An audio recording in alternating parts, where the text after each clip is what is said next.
Welcome to the University Network TV, where we scan the globe to give students, their families, and educators the very best tips for student success. I'm your host today, Dr. Crystal Rose, and in this college admissions video, we're exploring college admissions series entitled Defining Your Fit and Strategizing Your List. When it comes to researching the list of colleges you'll apply to, you want to have a very thoughtful approach and a keen strategy.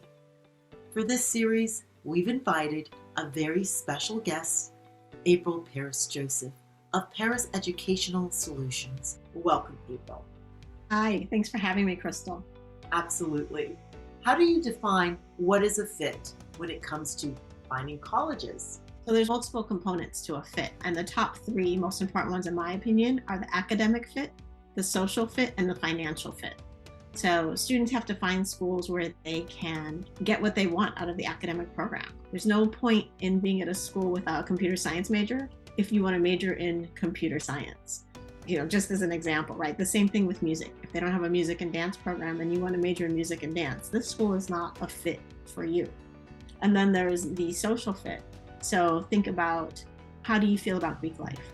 Do you want to be in a city? Do you want to live somewhere rural? This is going to be your home for the next 4 years, and you want to be comfortable there. And I was just saying to a student this morning that you're going to take your human self with you to college, along with your academics and your extracurriculars.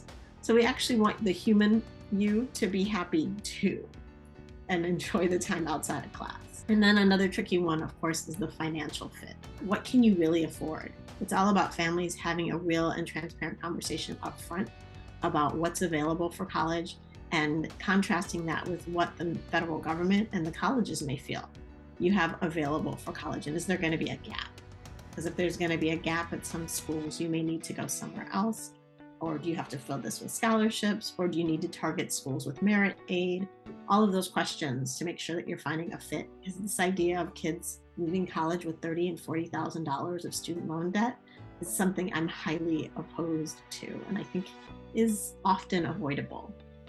And I appreciate your approach to limiting the financial hardship for families. So does each school that a student applies to, does it really need to meet their academic, their social, and their financial fit?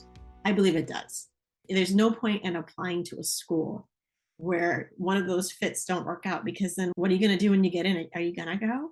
Either you can't go or you don't want to. So what's the point?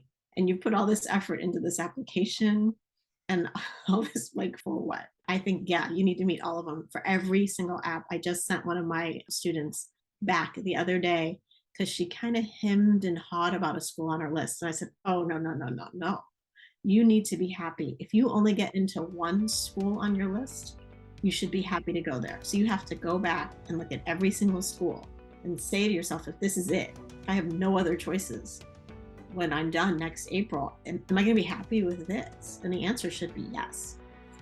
The answer should be yes. So that means students really have to do their share of the work. They have to do a good amount of research to really come to that conclusion. Absolutely. Thank you so much for joining us, April. Thanks for having me. Thank you very much for joining us for this episode of the University Network's television show. I'm your host, Dr. Crystal Rose. Until next time on TUN TV.